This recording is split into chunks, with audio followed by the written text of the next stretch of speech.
Tidak lupa untuk saya sampaikan terima kasih kepada tim YouTube atas effort dan bantuannya.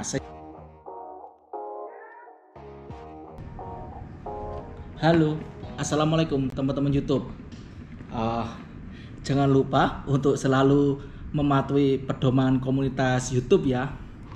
Ini kemarin saya mengalami sendiri di mana akun saya ini, channel YouTube saya ini, Guritnoy, akunnya hilang karena ditangguhkan seperti itu.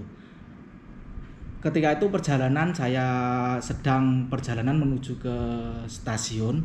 Di tengah-tengah jalan saya coba untuk cek di HP di YouTube Studio itu, loh kok tiba-tiba try another user, loh ada apa ini? Terus tak cek ke YouTube dan YouTube-nya itu nggak bisa buka karena ya itu tadi disuspend.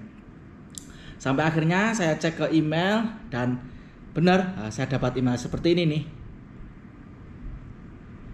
Nah, kaget dong saya, kok saya perasaan nggak melakukan apa yang dilarang di pedoman komunitas YouTube, kenapa kok ini bisa hilang ya? Itu dianggap melanggar. Tapi bagusnya di email itu di bagian bawah itu sudah disertakan seperti protes itu penangguhan. Nah, segera saja karena saya nggak merasa melakukan pelanggaran di komunitas YouTube, akhirnya ya tak isi aja, saya jelasin dengan detail poin-poinnya. Nah, tiba-tiba saja saya dapat email seperti ini. Halo Guritnoy, kami telah meninjau konten Anda dan menemukan beberapa pelanggaran serius terhadap dan berulang terhadap pedoman komunitas. Nah, tapi di bawahnya itu ada ajukan banding di sini, semacam link. Pastikan Anda mengisi formulir permohonan banding dengan lengkap termasuk URL dari channel. Akhirnya ya udah tak klik aja, saya mengajukan banding dengan harus detail ya, karena itu nanti banding kita itu yang baca adalah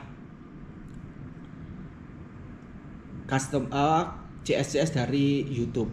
Nah, jadi yang jelas, kira-kira kalau kita merasa tidak melakukan pelanggaran, ya udah tulis saja apa aja seperti itu. Nah, akhirnya ya udah saya tulis ya seperti yang ini. Mana ya?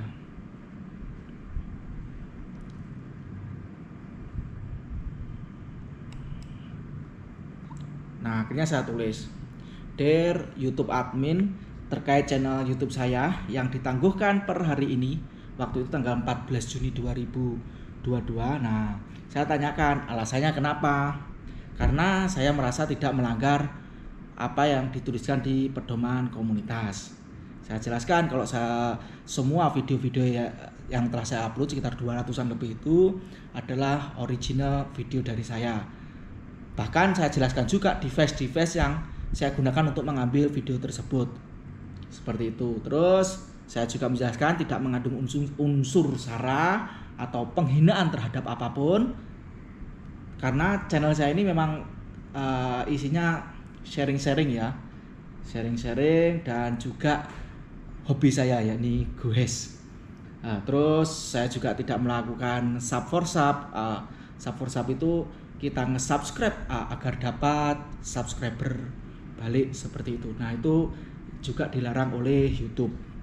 Terus di pedoman YouTube itu ada salah satu poin juga dilarang mengekspos masalah anak. Nah, itu juga saya jelaskan karena di beberapa video saya itu ada video tentang saya berliburan bersama anak saya.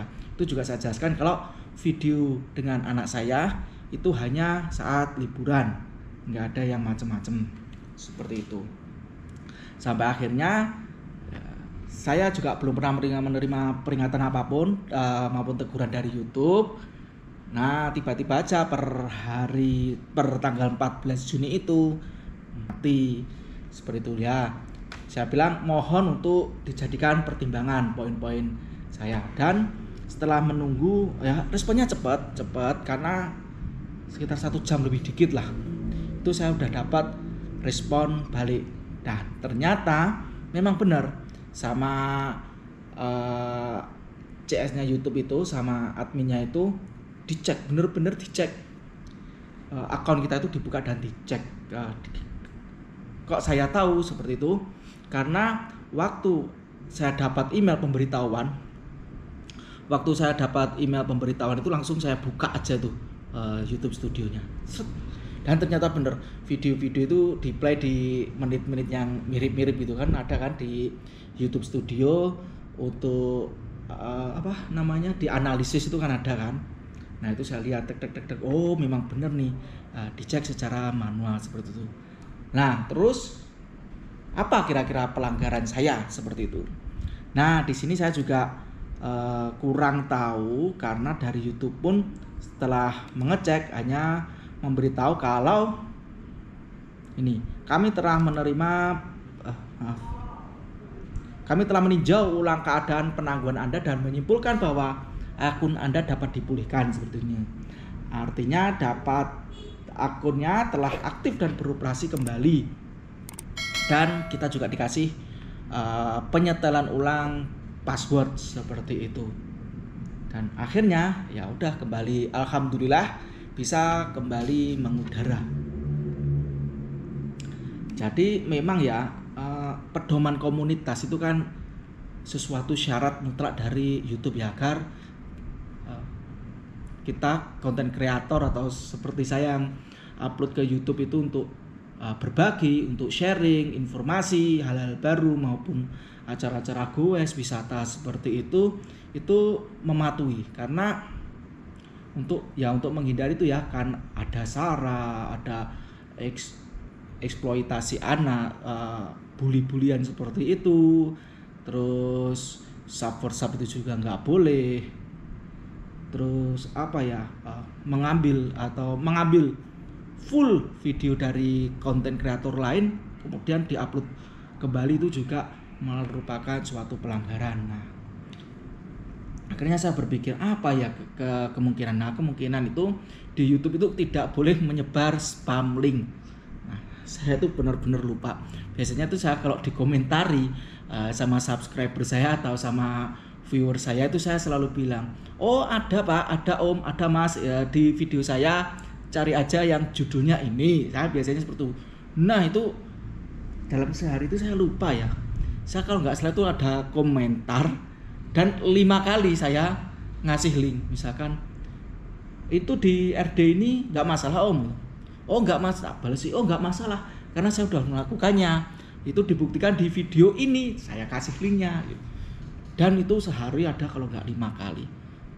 Dan memberi komen di komen link itu saya dari hari sebelumnya sampai sekitar jam 9 pagi itu saya inget banget, itu saya masih ngirim link video saya di komentar saya sendiri, komentar di video saya sendiri. Nah itu saya waktu berangkat ke rumah ibu mau ke stasiun itu sekitar jam 12, sekitar jam 1 jam 2 itu ditilang. Nah sepertinya itu karena kan kalau secara sistem otomatis itu kan dianggap spamming ya, dianggap nge-spam. Jadi ya akhirnya alhamdulillah setelah YouTube saya mengudara kembali, akhirnya komen-komen saya yang berbau ngeling-ngeling itu yang 5 atau berapa itu saya hapusi. Takutnya kenapa?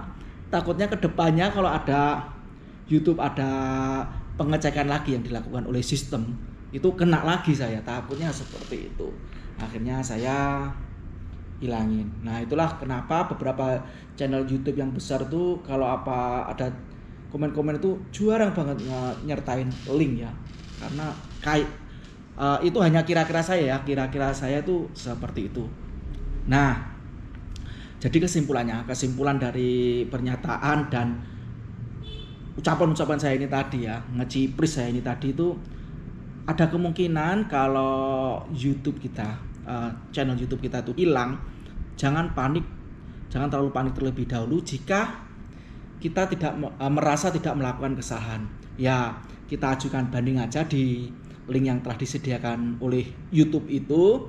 kita jelaskan secara rinci ya, jangan cuma kenapa ini kok ini saya merasa ini. Jangan sebisanya email pertama itu harus rinci sebisanya, karena itu sebagai pertimbangan dari customer service YouTube itu sendiri, dari tim pengecekan teknis itu sendiri, seperti itu.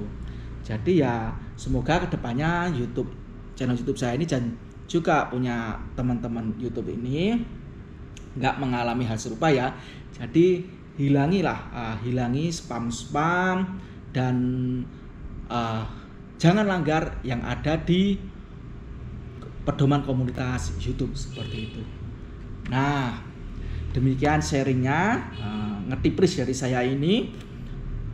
Jika video ini dirasa bermanfaat atau menghibur, jangan lupa untuk share ke teman-teman ya, teman-teman YouTube. Dan tidak lupa untuk like dan subscribe-nya jika yang belum subscribe. Baiklah, akhirul kata, wassalamualaikum warahmatullahi wabarakatuh.